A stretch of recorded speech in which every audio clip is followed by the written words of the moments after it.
Officer stopped and asked, "Who told you to be here?" I snapped to attention. Captain Bradley was standing 3 feet away, flashlight aimed at my face. I didn't recognize him at first. Different unit. But I saw the captain's bars and my spine went straight. "Sergeant Turner, sir. I'm assigned to guard this supply depot tonight." He stepped closer. His jaw was tight. His eyes kept darting behind me toward the warehouse door. "I asked you a question, Sergeant. Who specifically told you to be here?" "My platoon sergeant, sir. Sergeant First Class Collins." He stared at me for a long moment. Then he pulled out his phone and made a call. I stood there in the dark, confused. I'd been guarding this depot for 3 hours already. Nothing unusual. Just me, the cold, and rows of shipping containers. Captain Bradley hung up and his face changed. Harder now. Almost angry. "There's been a miscommunication. You're relieved. Go back to the barracks." "Sir, I can't abandon my post without orders from my chain of command. I'm giving you an order right now." "With respect, sir, you're not in my chain of command." His hand moved to his sidearm, not gripping it, just resting there. "Sergeant, I'm telling you one more time. Leave this area immediately." My heart was pounding. Something was wrong. Officers don't threaten enlisted soldiers over guard duty assignments. "Sir, I need to radio my sergeant first." "You don't need to do anything except follow a direct order." That's when I heard footsteps behind me. Multiple sets. Coming fast. Captain Bradley's face went white. 4 MPs emerged from the darkness. Behind them, a lieutenant colonel I'd never seen before. "Captain Bradley," the colonel said calmly. "Step away from the sergeant." Bradley didn't move. His hand was still near his weapon. "Sir, this is a misunderstanding.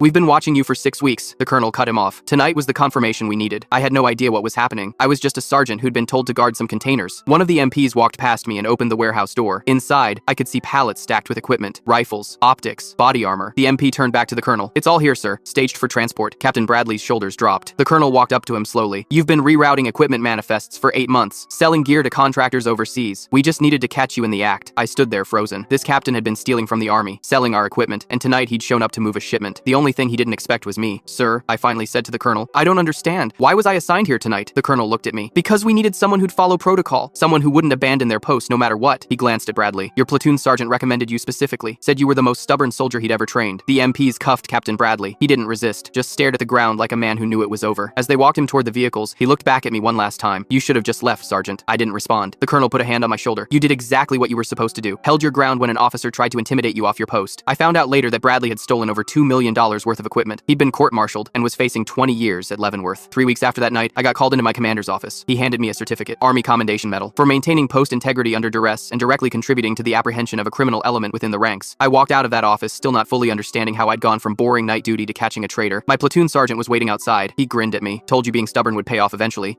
I was on night duty when an officer stopped and asked,